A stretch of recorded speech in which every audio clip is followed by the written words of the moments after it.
Up next, Authentically Detroit sits down with author Tinisha D. Brugnone to discuss her book, Pimpette Chronicles, a modern black woman's guide to dating safely and navigating these mean streets. But first, this week's hot take from Bridge Detroit. Michigan inflation relief checks. Whitmer seeks $180 per taxpayer. Keep it locked. Authentically Detroit starts after these messages. Founded in 2021, the Stoudemire is a membership-based community recreation and wellness center centrally located on the east side of Detroit. Membership in the Stoudemire is available on a sliding scale for up to $20 per year or 20 hours of volunteer time. The Stoudemire offers art, dance, and fitness classes, community meetings and events, resource fairs, pop-up events, the Neighborhood Tech Hub, and more. Members who are residents of the East Side have access to exclusive services in the Wellness Network. Join today and live well, play well, be well. Visit ecndetroit.org. Bridge Detroit is your news and engagement platform that is telling the stories of Detroiters rooted by community priorities. Started in 2020 by Pulitzer Prize-winning journalist Stephen Henderson, the newsroom has already established its footing as the go-to source for hyper-local perspectives that ask the hard questions, brings accountability, and searches out real solutions. It's free to become a member of this award-winning news organization. Visit bridgedetroit.com today to sign up to receive the news delivered right to your inbox. Bridge Detroit, by Detroiters, for Detroiters. Y'all, it's Orlando. We just want to let you know that the views and opinions expressed during this podcast episode are those of the co-hosts and guests and not their sponsoring institutions. Now, let's start the show.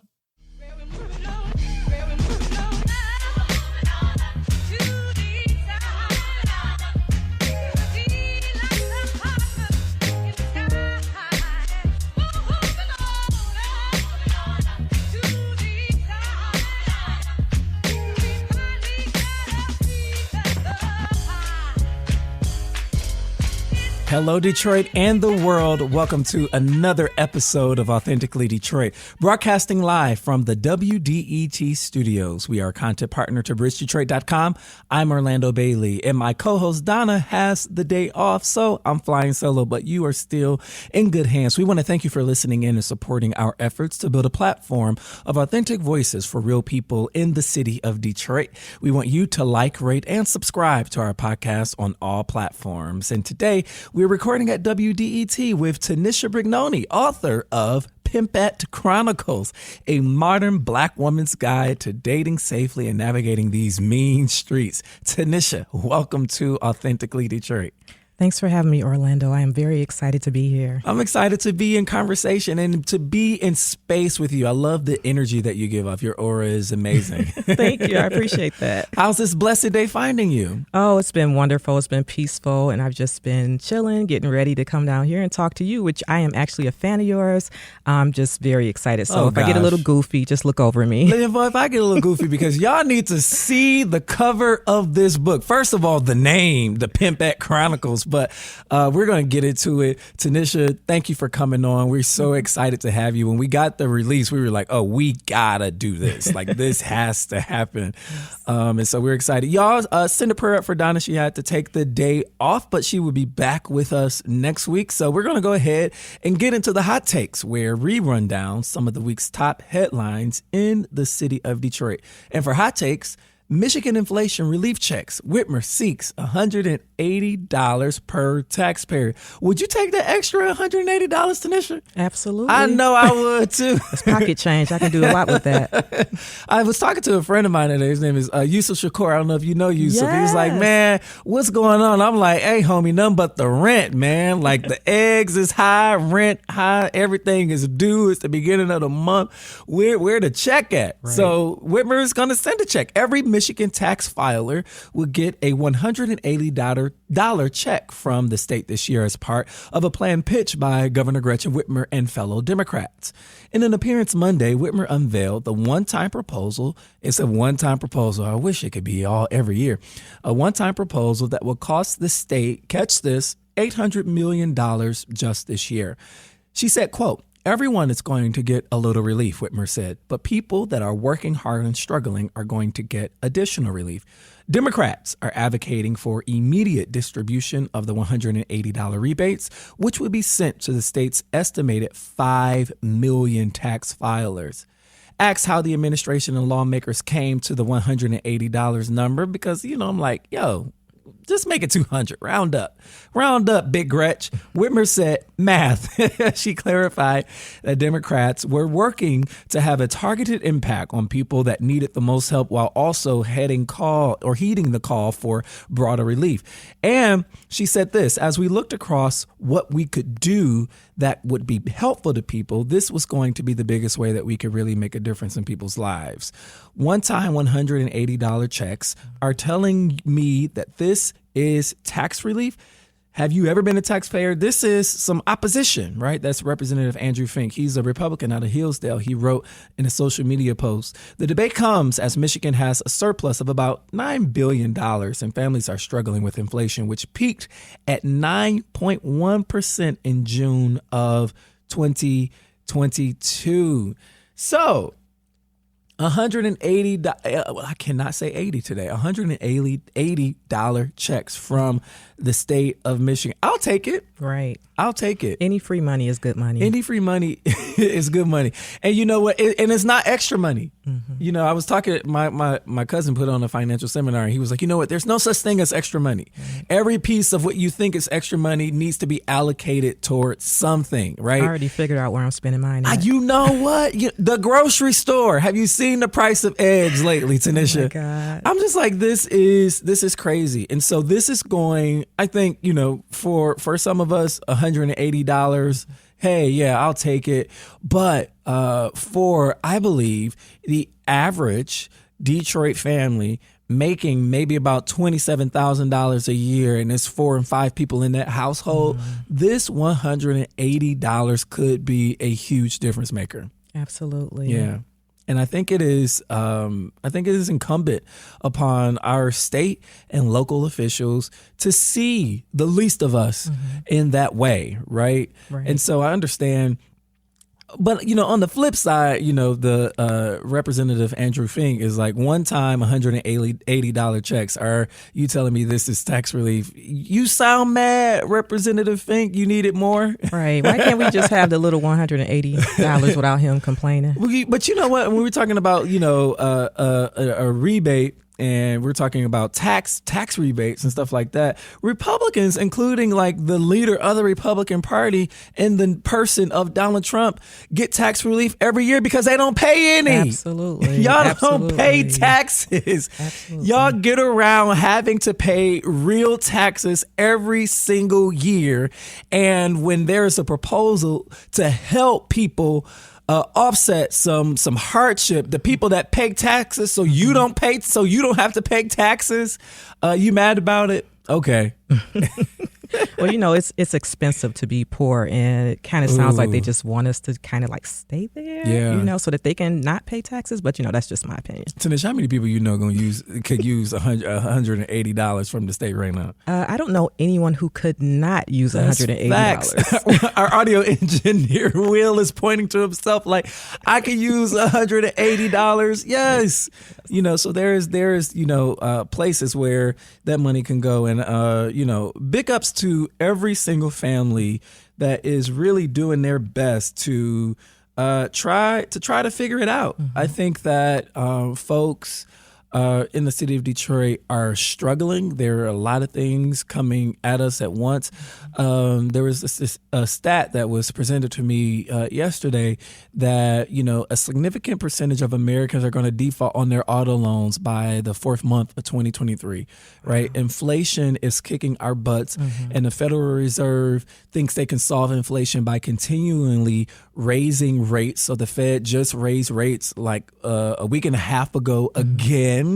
Right. And so families are really feeling that pinch. And so $180, should it be more? Could it be more? Yeah, I think it could be more out of a $9 billion surplus. That sounds like a drop in the bucket. It is a drop in the bucket because how much are corporations going to be getting, right? Right, Donna, if Donna were here, she talks about, you know, corporate citizenship and like people citizenship and how corporations are taken more seriously as citizens in this country. And sometimes that is at the expense of people, especially poor Black people here in the city of Detroit. So I don't think anybody is going to be mad about a $180 check. Right. So big ups to y'all. Hope you guys can use it. Also, in hot takes, our producer Sarah put this in here. So everybody is talking about the Illich Project, District Detroit, right? And it is the area that is surrounding Little Caesars Arena. I don't know if folks remember that, but when Little Caesars Arena was proposed and they wanted all these public subsidies to actually get the arena built, what they also promised was that they would build up around it and they would create like this district where folks can live. There would be affordable housing and, all kinds of things and projects. Right now, all we got around the arena are parking lots. There is really no district to it. And so District Detroit last week and this week, they will be going to the Detroit Brownfield Redevelopment Authority to request some Detroit Brownfield tax credits, right? That is a form of public subsidy to be able to build, to be able to develop, right? And so the Detroit Brownfield Redevelopment Authority is not a democratically elected board. I would like to say that. It's not that. These are not positions that citizens vote on. Like most of the authorities here in the city of Detroit, like the Detroit Land Bank Authority, like the Downtown Development Authority, the Detroit Brownfield Redevelopment Authority, these are all politically appointed positions, right? And so these authorities, because of state law, have the ability to bypass a democratic check on part of the people, the citizens of the city of Detroit, yet they have their hands on a public purse that are able to decide where our public dollars get to go in terms of development and tax captures and all of that. So District Detroit is coming in front of the Detroit Brownfield Redevelopment Authority to get some public subsidy, right? They were in front of them last week and they're going to be in front of them, I think, again this week, right? So everybody knows the Detroit People's Platform, right? Right. The Detroit People's Platform, their slogan is majority Black Detroit matters, right? And so in a campaign that they are getting ready to erect to fight against the DBRA giving public subsidy to District Detroit, they circulated the board of directors. They circulated a listing of the DBRA, the Detroit Brownfield Redevelopment Authority board, right? Okay. People like, and I'll read you the names. Eric DeWicki, right? He's a former professor at the University of Michigan. Stephanie Washington, who's the treasurer. She's the chief of staff for the mayor's office. Ray Scott is the chairperson. He is the deputy director of BC here in the city of Detroit. This is the listing and the affiliation that Detroit People's Platform has. I want to give a note that these positions may or may not still be relevant. Pam McLean, executive assistant to the mayor's office of the city of Detroit. Sonia May, she's the president and CEO of Develop Detroit. John George, he's the president and CEO of Motor City Blight Busters, and he is the vice chair of this board. And Amanda Elias, she's the senior advisor of government affairs for the city of Detroit. And it has Maggie DeSantis. And this piece of collateral from the Detroit People's Platform has Maggie DeSantis as the president of Warren Connor Development Coalition, which is now doing business as Eastside Community Network, where currently my co-host, Donna Givens Davidson, is the president, CEO, and executive director of Eastside Community Network, also known as the Warren Connor Development Coalition. Maggie DeSantis is the founder of Warren Connor Development Coalition, and she was the president for about 30 years. But Maggie has not sat in the executive chair at Warren Connor Development Coalition since 2016. Wow. Since 2016. And everybody at the Detroit People's Platform understands and knows that Maggie DeSantis is no longer the president CEO of Eastside Community Network or Warren Connor Development Coalition. She is not on a board. She doesn't chair any committee. Maggie essentially has no official affiliation with Warren Connor Development Coalition, right? And so if Donna were here, and I won't speak for Donna, but Donna would tell you this made her very angry because number one, it unofficially affiliates the organization that she is shepherding as its president and CEO with this undemocratically elected board, right? Now, let's be clear. Maggie DeSantis is a dissenting vote on District Detroit, but Donna also is fighting against and is a little peeved about that kind of erasure. Maggie DeSantis is not Donna Givens Davison. Wow. Maggie DeSantis is not the president and CEO of ECN. Maggie DeSantis is a white woman. Donna Givens Davison is a black woman, right? And so we can get into the politics and the balance of scales when we talk about the erasure of black women, the erasure of the contribution of black women who have worked hard to get to where they are. And almost 6 or 7 years later, after Maggie DeSantis sat down, they decided to publish this. I don't know how this wasn't caught. I can't understand whether or not this was a mistake or if it was intentional. But Detroit People's Platform, you guys fight for some worthy causes, but I would caution you to do better. Word. Is this thing on? Do better. And I am so sure that Donna Givens Davison, when she gets back, will have so much to say about this. Now, Orlando, let me ask you this. Are you saying that they've gotten a little bit soft over the years? Because that's what I'm hearing from you. I don't know if Detroit People's Platform has gotten soft. I think that this kind, I will speculate that this was intentional. That's my speculation, because I think especially Linda Campbell, who is over Detroit People's Platform, Linda Campbell knows that Donna Givens Davison is the CEO of Eastside Community Network, right? For them to ignore that in this note or to approve that in this note is injurious to the organization, because it intentionally attaches the organization to a project like this, right? And as you are mounting a campaign to make sure that that people contact the board to express their dissenting opinion, right? It kind of feels like the board needs convincing, including Maggie DeSantis, who from their collateral is the president, CEO of Warren County Development Coalition. And so that is, a bilateral injury to the organization, whether intentional or unintentional. And just to note, Maggie DeSantis has made clear to me and others in the community development field that she is against it. And if you watched the board meeting last week, you were able to see that she was against it. But this is just grave, right? And I think that it's Black History Month. Stop erasing black women. Oh, well, please. I mean, so much to be said about that. I'm just going to stay in my lane here. Stay in your lane.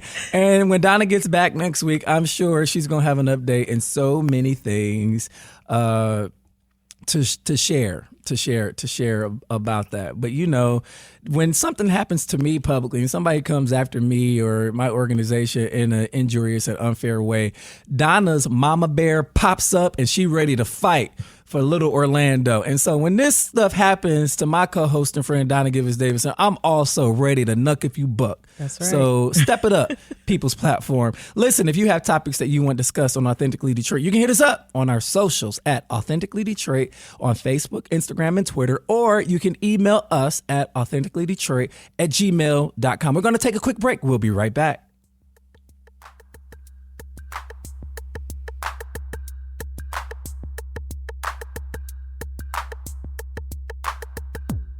Founded in 2021, the Stoudemire is a membership-based community recreation and wellness center centrally located on the east side of Detroit.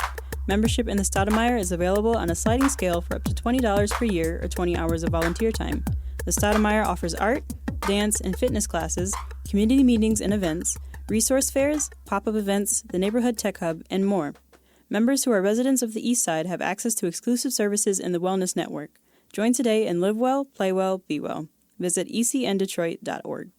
Bridge Detroit is your news and engagement platform that is telling the stories of Detroiters rooted by community priorities.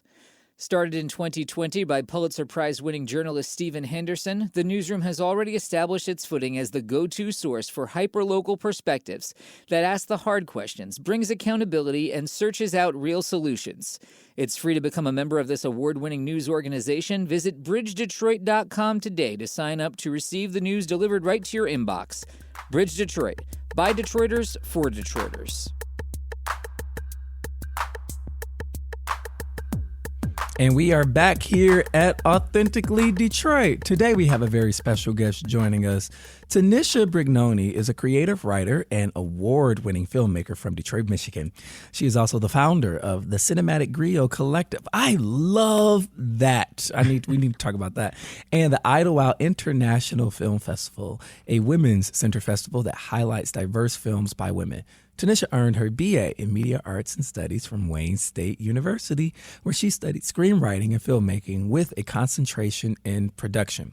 Tinisha is releasing her first book, Pimpette Chronicles, a modern Black woman's guide to dating safely and navigating these mean streets, which confronts the challenges faced by many Black women in the new millennium, whose objective is to meet and keep a compatible Black man. Tanisha, once again, thank you so much for joining us. Thank you for having me, Orlando. Okay, so let's get into this book. First off, I want to talk about the cover. Okay, Yes. So I love the aesthetic. It's green and white, and you're in front of a tree, and you got on your Keith and James with the bloody brim hat. Your leopard print dress, you got your bangle, you looking off to the side, your earrings is on fleek, your makeup is done, and you got a gun holster on the thigh. That's right. Had to represent What's Detroit. the concept? Talk to me about the concept of the cover. Well, I really gave it a lot of thought, and basically I just wanted to portray safety. I believe in being empowered in every aspect and even in dating. And I just thought that would be a cool way to kind of represent it, to just show a woman. I like to speak of myself in third party. So like, I don't think of it as myself. I kind of think of it as a character. So I wanted to show a character who kind of represented a little bit of the pimp flair, but also just implementing the safety aspect that needs to be considered when dating. I love that. A little bit of the pimp flair. Right. If you had to name this character, what would you name her? Because, everybody's gearing up and talking about Beyonce. Like the dates are out, right? And everybody knows Beyonce has another. She turns into this Sasha Fierce character. If we had to name this woman on this cover, what's her name? Well, she has a name. Okay. Her name is Tinisha D. And that is derived from my poetry days. I used to be a poet in Detroit. I used to do erotic poetry. And so I kind of she kind of evolved. Oh, yeah, I go way back. Wow. And she kind of evolved. Yeah. Tinisha Wah. Well, okay. So who's in the studio with us today? You got a little bit of both. I got a little bit of both. You got a little bit of both. I want to learn more about this Cinematic Griot Collective because as a storyteller, I'm always saying that the urgency of the griot is so evident right now in our society as we are reckoning with so many things and so many intersections, especially when we talk about race and daylighting and surfacing stories that we've not told, right? I love what Nicole Hannah-Jones is doing with the documentary, the 1619 Project. Yes, I love it. I still have the original New York Magazine with those essays that came out a couple years ago. Talk to me a little bit about that. Let's get into you, and then we're going to get into the book. Well, like I just mentioned, I started out with poetry. And the Cinematic Griot Collective is basically just a network of people who come together to curate different events. I started this collective in 2019, and basically it operates like a barter system is what I like to say. So I wanted to curate a film festival, but I didn't really have the money for it. And so I got a lot of, because as you know, being a Detroiter, there are so many creative people here. Yeah. I knew so many creative people, and we all just got together and everybody lend their unique skills, and we put together this film festival. So my thought process was that, you don't necessarily have to have a lot of money, but if we all have this talent, let's work together and let's put this project together. And it was a successful film festival in 2019. Where at? I'm in Idlewild. In Idlewild. Yeah. And then, we had belly dancers. I would like to say it is actually the first hybrid film festival. Wow. So it was belly dancers. We had African drummers. We had DJs. We had had yoga in the morning. We had meditation. We had all these different people who came and donated their time and, their skills. And we put together this event, and it was just beautiful. Unfortunately, 2020 came and COVID came, and it kind of threw us off, and we're trying to get that energy back up to bring it back in 2023. In Idlewild? Absolutely. Wow. Has Idlewild figured out what it's going to do and be, especially with, there's so much interest on part of Black folks in Idlewild and its rich history, but they haven't really figured out how to capture that. And I don't want to say commodify it, but amplify it in a way that brings resources to Idlewild. Yes, this is the thing. And Idlewild has a lot of political challenges. You think Detroit has challenges. Yeah.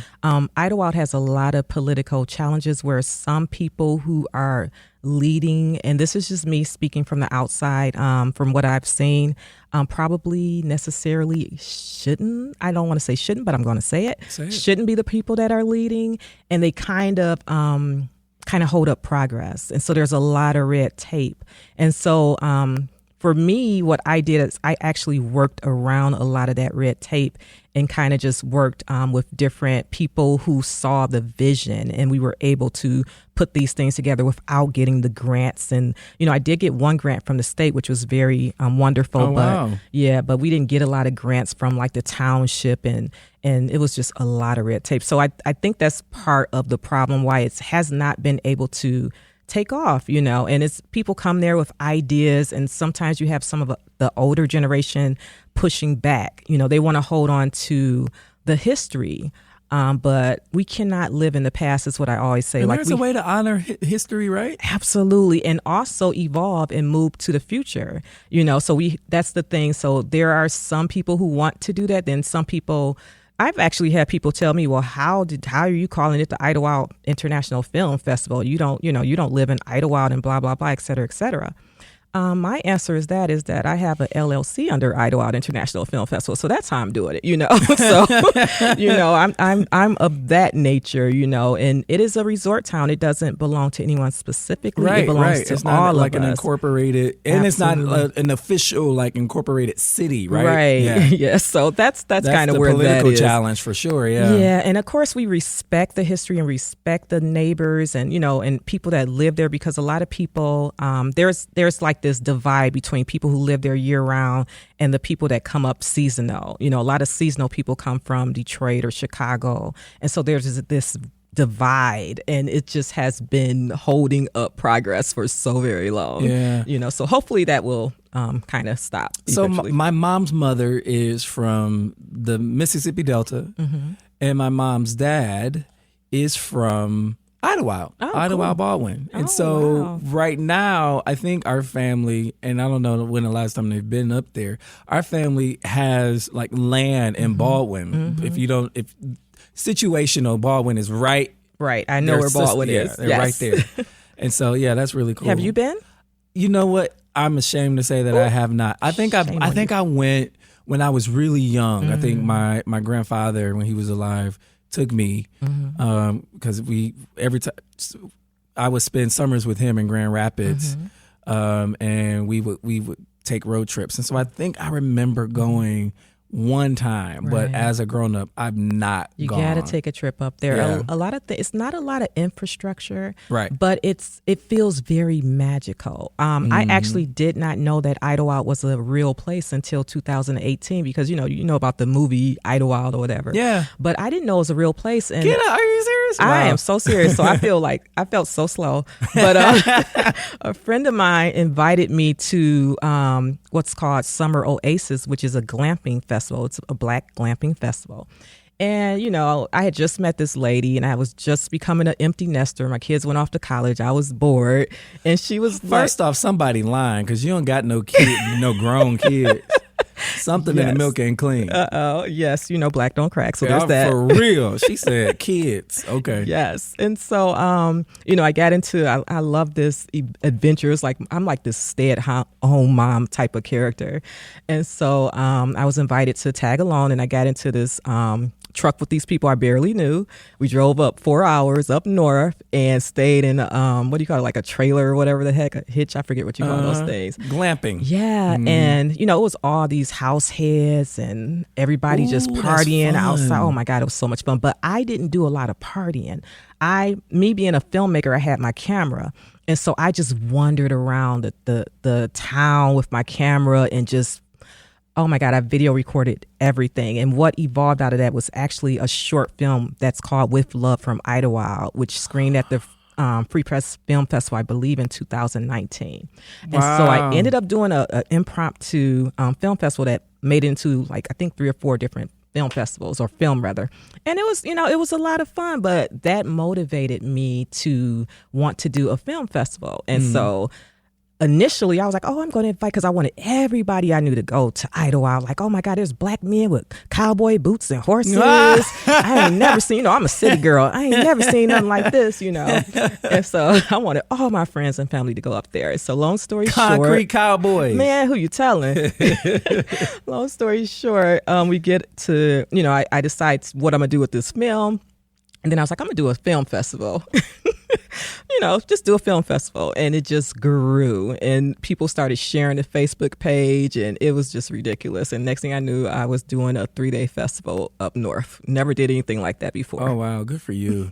Love that story. Yeah. Let's talk about Pimpette Chronicles, Yes. a modern Black woman's guide to dating safely and navigating these mean streets. First of all, qualify yourself. Talk to us about your background and why you qualify to give advice on like how to date and be good. So you have a background as a dating advisor, and Yes. talk a little bit about that. How long you been doing that? Well, you know, this is the thing about being a dating an advisor. You know, it's not really a thing, but I'm making it a thing.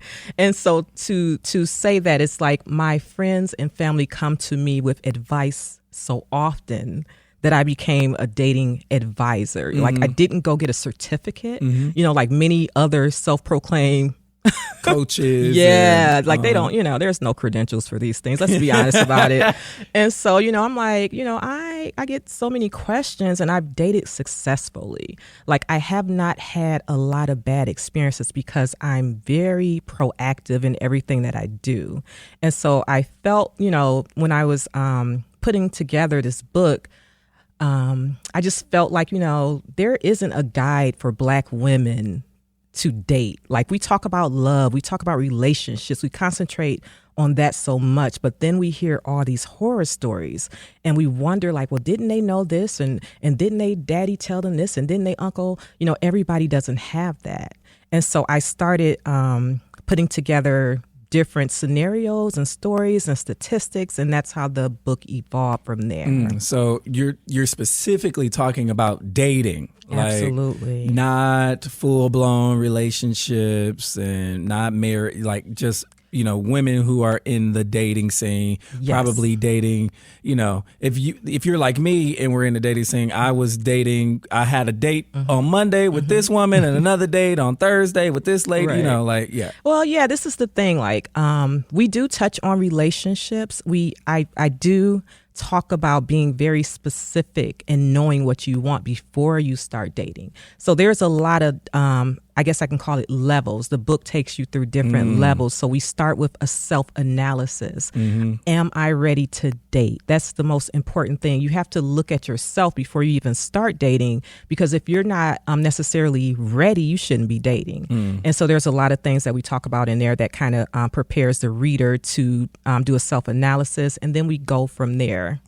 Talk to me about how you came up with the title, because the title is a trip, especially Pimpette. I'm like, where did that come from? I love it, because, you know, everybody, you know, everybody loves pimp culture, right? You know, there, you know, for real, there is really like a fun side of pimp culture. I mean, who didn't love hustle and flow and, you know, all of that? So we enjoy it. In that realm, but also on the flip side, pimp culture can also be really, really problematic. I want to name that. So talk to me about the title. Well, you know, it was derived from Cat Williams, obviously. I love Cat Williams. He's my hero. Hope to meet him one day. And I've always been told that I think like a man. Like I have a lot of male friends, and they put me up on game, and so it's like I felt like at a time I was considered or started being called a pimpette. So it's like, you a pimpette, it was that thing, like, and not that it operates in the same way that a pimp does. It doesn't. I actually redefine what pimpette is. If you go to the Urban Dictionary, you will see my definition of what a pimpette is. And tell us what it is. I don't know verbatim, but basically. I'm going to look it up. To the Googles. I got the computer right here. Front Street. So yeah, I felt it was important to redefine based on what I think a pimpette is. All right, and so I'm looking this up because I got to see it. Pimpette. Okay, here we go. Okay. Make sure it says Tinisha, because let me see. One. Okay, Tinisha, December 7, 2022. Pimpette, a real queen who can get men to do things she wants and needs them to do. A powerful, fearless woman who is not afraid to assert boundaries and leave relationships that are not beneficial to her life. A woman who has multiple men in her life who assist her in making sure that her affairs are taken care of. Example, the Pimpette had a man who took care of her sexual needs and another who fulfilled her emotionally. You might want to change the channel right now. Tinisha was serious. Tinisha was a serious pimpette who surrounded herself with men who were willing to assist her in making life easier. That's right. Okay, let's get into it then. Let's get into it. I'm sorry. Oh gosh. And I'm always on Donna about making sure that her phone is off. And look at me today. I think she would feel so vindicated that happened. Okay, let's get into this. Mm-hmm. All right. So you say a woman who has multiple men in her life. Yeah. So this is the thing. Having multiple men in your life does not mean that you are romantically involved with them. Okay, so I will use myself as an example. I've always had really great men in my life. I've kept these friendships over the years, being a single mother and a woman on her own. I felt like these were beneficial to me. And, you don't have to break up with everybody and fall out with them. That's what people fail to realize. And especially as a woman. So I kind of end relationships on good terms. So if my ex-boyfriend is a mechanic, and my car breaks down, then he's going to come and fix my car. If I have someone who works on homes and, he's a friend of mine and he's going to come work on my home and, it may be free, it may be a discounted rate. And so, this is how I've operated, and I'm honest with everyone, and I don't play games. And that's why they started calling me a pimpette, mm-hmm. And then there are sometimes occasions where maybe we're all sitting at a party that I'm throwing, whatever, with all respect, but everybody knows. Hey, oh my God! So I am imagining like this scene with Nola Darling from She's Gotta Have It, the Netflix special, where she just invited all her men to Thanksgiving. It's like, hey, let's eat. Yeah, I mean, it is what it is, But once they're in the friend zone with me, once you're in the friend zone, you can't get out of it. You just, Ooh, no coming back from the friend zone. Right. Let's talk about the process, because it's not only like a book of stories, but it's also a guide. Talk about the process of writing this book. Oh, that was interesting. Like literally, I did not know that I could write a book. I'm going to be completely honest. I went to school for screenwriting, and I had no interest in writing a book ever in life. And I used to have people tell me, oh, you're going to write a book one day. I was like, who's going to sit down and put all those words together, And so I actually started a Facebook private group, because I like to be a little ratchet sometime on Facebook, but I don't want everybody to know that. And so I had a private group with like maybe 100 of my closest Facebook friends, and we share memes and talk smack, and then it started getting serious. And so we started talking about dating a little bit, and then the conversations I started doing polls, it just was levels to this whole thing. And then I started thinking like, wow, what if I put all this together and created a dating guide, because no one has done a dating guide for Black women. I don't even think there's really a really good dating guide that's does not focus on safety. There isn't. Safety, and you said the modern Black woman. That's I want right. to talk to you about who that modern Black woman is when we come back. We're going to take a quick break. More with Tinisha Brugnone when we come back.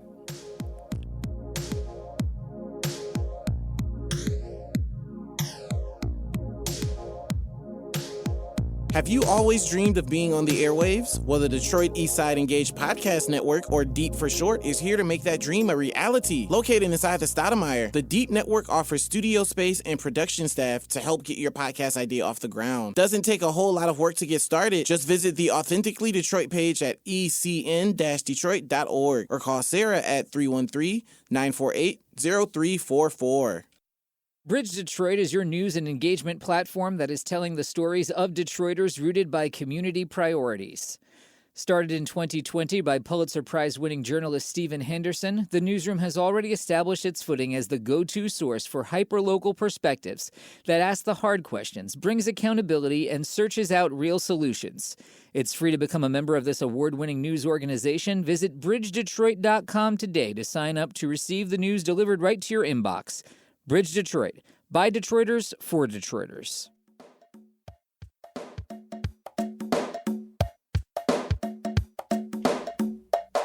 All right, welcome back to Authentically Detroit. We are here with author of the Pimpette Chronicles, a modern Black woman's guide to dating safely and navigating these mean streets, Tinisha Brugnone. Tinisha, tell me about this modern Black woman. Who is she? Okay. The modern Black woman. The modern Black woman has more power than she has ever had. Okay, so Black women in the United States are the most educated group. Okay, so we have that. So Black women are making their own money. They're choosing when and by whom they're having children by, which is a game changer. So basically we have more options, which equates to power. Women nowadays, especially the younger women, I'm still kind of old school, but I am at that middle age where, I can see, learn from the elders and also the younger people. So what happens is that women are dating very similar to what men have dated like for decades. They're being very strategic in terms of who they have children by, what type of lifestyle they're leading, and it's a lot different. So I feel like basically it's caused some conflict because men have had it so good for so long, especially Black men. What do you mean when we had it so good? Oh well, here we go. So basically, I feel like for men now it's so many levels to this. Let me see if I can just sum it up. I wish Donna was here for this. Go ahead. So, we had the crack epidemic, and we had a lot of our men thrown into jail for decades for small, petty crimes. That has affected our community. And so what has happened is that the standards kind of were lowered. So if you weren't in jail or because didn't you do time, got what was left over. Absolutely. Okay. Absolutely. And the funny thing about a lot of those men who went to prison were intelligent. They weren't stupid men. They were making money, and then you had these residual dudes left behind. It is what it is. And so the women, they're all kind of like started competing over these guys, and men developed this inflated ego. And we're talking about Black men specifically. Unfortunately, yes. Because you're talking about a modern Black woman who wants to date a Black man. That's right. Okay. That's right. So that's what affected our community. And Black women historically have always what we call, I hate to say it like this, they date down. Like other groups don't necessarily date down. Like I have friends who may be very educated and they will still date a man that doesn't have a degree or isn't educated, who doesn't make as much money. Other groups don't necessarily do that, and they do not encourage their children to do that. And so the upward mobility in our community is not the same, in my opinion, and from what I've noticed in my community growing up in Detroit. And so that's what I mean. So for modern women, that presents a problem. So I'll use this as an example, and I use this example a lot of times. So basically, if I have a lot of money and I have a beautiful house and a nice car, and I'm dating a guy who, is just, working a regular job. He doesn't have a nice car, and I move him in, and I'm letting him drive my car, and I'm letting him live in my house, and he has access to all these things that he's not accustomed to. And then I decide, hey, I don't really want to be with him. Someone who is taken out of a poverty situation and put into more of a middle class or upper middle class situation is not going to necessarily want to go back into that poverty without a fight, So that is where we come into a lot of the intimate partner violence situations, because I've heard... And that's a theme in the book, the intimate partner violence. Yes, it is.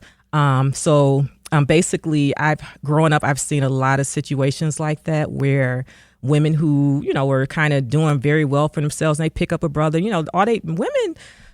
Black women are so, what's the word for it? We're just so loving and compassionate, but we're never portrayed that way.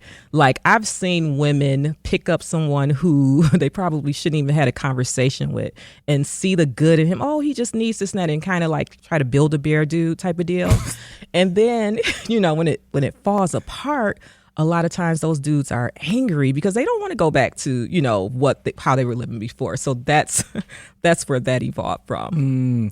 So are you seeing an adjustment on part of some of, of the caveman generation, and the generation that's up and coming, the millennial generation and the Gen Z generation, sort of adjusting to sort of rise to the occasion and meet this modern Black woman where she is, or do we still got work to do? I think, now see, this is what I love about the 30-something dudes, because I'm not ashamed. I can date a 30-something, 35-year-old dude, okay? They Say are less. Right. So they are evolving, but don't talk to your drunk uncles and don't get advice from them, because those women don't exist anymore. Like, the 30-some-year-old women are cutthroat. Come here, nephew. Let me tell you right, something. exactly. Let me tell you about them goods over there. Nah, Unc, don't tell me anything. And so that's what I see. But I see that a lot of the men that are, spiritually aware, a lot of guys are getting therapy that are in their 30s or younger. I'm in therapy. See what I'm saying? I've But the 40-something, 50-some-year-old dudes, you mentioned therapy to them. I ain't Nope. crazy. Exactly. What's good? And so yeah, I feel that there's hope with that. But then we have our incels, which are the dudes that played too many video games growing up. We got those in y'all group too. I love video games. And it's nothing wrong with that, up. but you still went out and talked to women, and but some of them didn't. Some of those dudes did not talk to women. Yeah. And so those are the cavemen. Those are the modern cavemen. They don't know how to communicate with women. They don't know how to connect. They're not emotionally there. So that's the problem. Like, we have all these different things going on because different categories. We just evolved too fast. Social media changed the way that we date entirely too fast. And so it's we have to changed step the way back. that we communicate. People don't know how to have the kinds of conversations that you and I are having right now, face to face. Absolutely. Yeah. And that's a line from the book. It changed the way we communicate, and you haven't even read it yet. Listen, I want to, but I have been skimming through it, and you bring up the hobosexual. Oh yes, Lord, yes. Talk about your advice and guide for women being able to recognize the hobosexual. First, tell folks what that is in case they don't know what it is. Okay, a hobosexual is a man who dates with the intention and ultimate goal of moving into a woman's house. That is his ultimate goal. And that's also a dying breed. So Oh, good. Absolutely. So now what happened is these guys were, handsome dudes, they were the lovers, and, they break up with one woman, they go in and swoon another one, and they moving into her house, and they moving into the next house, and it became a cycle. So now these guys are like late 40s, 50s, and they own nothing. They don't own anything, because every time those relationships ended, they left everything behind. I could start over or whatever, So that's what the hobosexual culture was like. Now we have women who are younger, who are getting the bag, as they call it. They're not moving nobody in because they're wise. They've seen what happened to, the other women. So they don't move men in as easily, which I don't think that it's a good idea for the most part, personally, for so many reasons. I think that people should always have their own and then come together and combine. Facts. Yeah, because the power dynamics are off. And women, women can be kind of a little catty. They get mad at you out. They want to put you out every week, and that's toxic, So it is. So yeah. No, she did call out the fellow women. Let me ask you this question. A huge theme of the book, and it's even in the title, is safety. What do you find in your research from your friends group and your Facebook group the biggest impediment for women being safe in the dating scene currently? Well, what I always say is find out what the man has to lose, because a man or a person who doesn't have anything to lose can make you lose everything. So when someone has a good life, a good job or a good relationship with their family, they're not necessarily going to be willing to throw that all away because of a failed relationship. So that's the most important things. People don't take the time to really find out what type of life that person is living before they get involved with them. And that's the number one thing that I advise women to do when they're, dating and meeting someone. Find out what he has to lose, find out what type of life. If the dude is sitting around, some men will date just to feel better about themselves. And that's not a good thing. Like, you need to feel good about yourself before you start dating, because then if that relationship or situationship doesn't work out, then that can cause so many other problems. He can become fatal attraction. It's so many things that happen with that. That's why you got the gun on your thigh in the holster. It's like, listen. Right, exactly. What is the what is the number one question that women come to you with? Like, what advice are you always giving? And then I want to ask you the same thing about the black man. What advice are you always giving to black men? Because I think this book is, hearing you talk and even skimming through it now, my second time, I'm like, it's for women, but the guys can get some out of this too. Yeah. Yeah. So you said the number one thing for women. Yeah. That makes me, well, it's interesting. I think that most of the time women are like, well, where do you, because I am not for online dating right now. Really? Yes. But you're talking about the modern black woman. That's right. But the online dating is so oversaturated. All right. So my number one question that I get from women who are single is, where they at? That's right. Okay. So what's your answer? My thing is this, for older or more mature or people who are dating with intention, there's a difference. Like the 20s, like my kids, they dating, they go on the app. Oh, I'm going to go out with this today. When you dating with intention, it's a different ball game. Okay. And so you go into environments and places where someone has similar interests as you, networking events. If you want to meet someone who is an entrepreneur. So you got to know what you're interested in. Yes, that's why self-analysis is number one. Yes, that's right. And we go through all that at the beginning. Good. And so then you surround yourself and you start going into the environments where those types of people will hang out. I don't know that, and the jury is still out. I don't think that the online dating apps are productive anymore. They're just oversaturated. No, she didn't. Talking about the man, it's like fast food. It's a fast food dating. Like you go in there, I'm gonna order me a dude with locks today. I'm gonna go out with him, and then I'm gonna have a bald one next week. And then people start thinking that people are disposable. Yeah, you're only gonna find a handful of compatible mates in your lifetime. That is the reality of it. Finding compatibility is the most important thing if that's what you're doing. Like some people are dating for fun, and we talk about that as well. But right now we're talking about people who are dating for intention. So when you date for intention, you're not quick to go just running out with anybody. That's good advice. Because I call the Detroit dating scene ghetto. Absolutely. I call it outside and I call it ghetto. And I say it's ghetto outside. I'm really glad that I'm in the house now. I'm not outside no more. Right. What about men? What do men ask you? What do men ask me? I'm trying to. Is it the same question? Where all the where all the good sisters at? Especially black men who want to date black women. Black men. I haven't had any questions from men. Okay. I can't think of any right now. Okay. Yeah. Any feedback from dudes? Any dudes read the book? I get great feedback. What are they saying? They said that I have an archetype chart in there. I don't know if you got to. You probably haven't. Nope, I didn't get to it yet. Okay, so that's like the fun thing. Like I have a breakdown of the different types of guys that you run into in Detroit, which includes the hobosexuals, the incels, the sugar daddies. You go to Floods and get the sugar daddies, man, and the sugar mamas. Let me Right. let me tell you now. I done been a recipient. I done got some dinners paid for from the sugar mamas that flew. All right. Yeah. And so that's one of the things. I think that the guys read that and they knew a guy that fell into those categories and they just thought it was hilarious. And then they was like, oh, I don't want to be that. And they saw themselves in some of that. Because I think what is surprising to men is that women know a lot of the game, or I know a lot of the game that they're putting out there. And now my sister's going to know a lot of the game that they're putting out there because I put it in the book. You putting people on game. All right. So the book has been released. Has it been released already? Yes. All right. So where can people get it? You can get Pimpette Chronicles on Amazon. All It right. is on Amazon. All right. And what can we expect next from Tinisha Wah? Well, I am currently working on Pimpette Chronicles 2. The working title is Things Your Daddy Should Have Told You. Ooh. So we're going to get into that, and we're going to talk about the effects of the absentee father.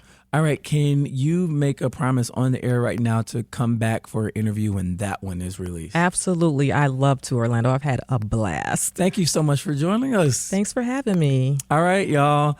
If you have any stories or people that you think we should interview, hit us up on our socials at Authentically Detroit on Facebook, Instagram, and Twitter, or you can email us. You can use our inbox.